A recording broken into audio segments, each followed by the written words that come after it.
Lesson number 6, Algebraic Expression and Identities. So hello students, today I will start with our next chapter, that is lesson number 6, Algebraic Expressions and Identities. तो यहाँ पे students देखिए मैंने लिखा है x cube minus 3x square plus 4x plus 1। तो सबसे पहले आप ये जानिए कि ये जो मैंने लिखा है इसको हम कहते हैं एक्सप्रेशन। क्या कहते हैं? एक्सप्रेशन। एक्सप्रेशन अगर लिखा है एक्स स्क्वायर प्लस 1 प्लस 3 ये भी एक एक्सप्रेशन है। अगर लिखा है एक्स स्क्वायर प्लस 1 ये भी एक एक्सप्रेशन है। ठीक है, तो एक्सप्रेशन मतलब क्या होता है कि जब कई सारी टर्म्स दी होती हैं उसी को हम कहते हैं एक्सप्रेशन। टर्म्स आपका जो होता है वो साइन से डिस्ट्रीब्यूट हो जाता है। पहली टर्म यहाँ पे है एक्स क्यूब, ये आपकी कौन सी टर्म है? फर्स्ट। सेकेंड टर्म आपकी है माइनस 3x स्क्वायर, ये आपकी सेकेंड टर्म है। ठीक है, थर्ड टर्म आपकी क्या है? प्लस 4x प्लस 4x, ये आपकी थर्ड टर्म है। और फोर्थ टर्म क्या है यहाँ पे? 1, ये आपकी फोर्थ टर्म है। तो जो टर्म्स होती हैं वो साइन से डिफरेंशिएट हो जाती हैं।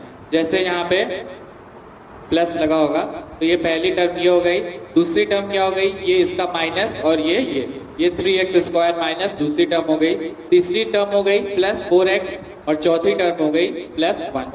तो ये होता है टर्म्स। जब 3-4 टर्म मिल जाती है उसी को हम कहते हैं एक्सप्रेशन। कितने टाइप्स के होते हैं? Types of algebraic expression, AIC, types of algebraic expression. ठीक है, सबसे पहला होता है मोनोमियल। मोनो और मियल।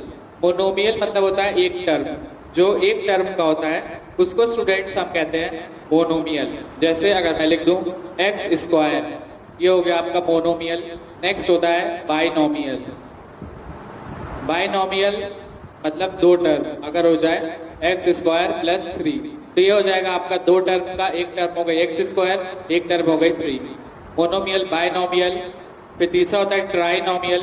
ट्राई मतलब होता है 3, तो ये 3 उससे बना हुआ है। ट्राइनोमियल हो गया x cube plus x square plus 2x, ये हो गया आपका ट्राइनोमियल जहाँ पे 3 टर्म है। चौथा होता है क्वाड्रीनोमियल।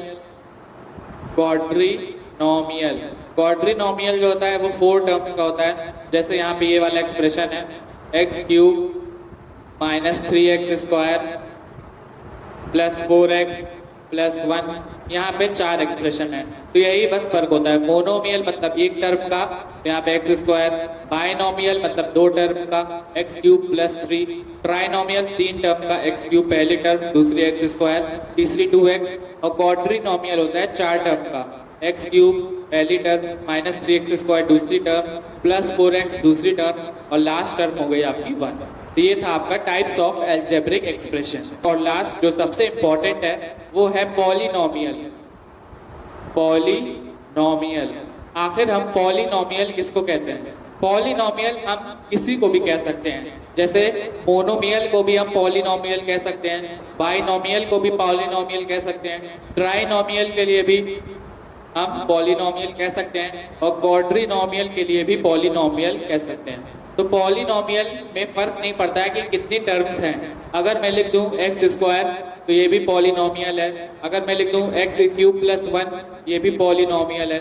अगर लिख दूं x cube plus 2x square plus 1 ये भी पॉलिनोमियल है। अगर लिख दूं x to the power 5 plus y to the power 6 plus 3x plus 2 ये भी आपका क्या है? पॉलिनोमियल है। पॉलिनोमियल में टर्म्स से जितनी टर्म होगी वो सब पॉलिनोमियल होगी, लेकिन मोनोमियल में एक टर्म होता है, बाइनोमियल में 2, ट्राइनोमियल में 3 और क्वाड्रीनोमियल में 4 टर्म्स होती है। टॉपिक स्टूडेंट्स आपका कोएफिशिएंट्स और लाइक और अनलाइक टर्म। कोएफिशिएंट्स जैसे अगर मैंने लिख दिया 3x स्क्वायर, इसमें 3 का कोएफिशिएंट क्या होगा? कोएफिशिएंट ऑफ 3 का कोएफिशिएंट क्या होगा? 3 को हम छोड़ देंगे, बाकी जितने जो वेरिएबल्स हैं उसको हम कॉपी कर लेंगे। 3x स्क्वायर y में 3 का कोएफिशिएंट हो जाएगा x स्क्वायर y। अगर मुझे निकालना हो कोएफिशिएंट ऑफ x स्क्वायर का कोएफिशिएंट क्या होगा? x स्क्वायर को छोड़ देंगे, बाकी 3 और y हमारे पास बचेगा, तो 3 और y कोएफिशिएंट हो जाएगा।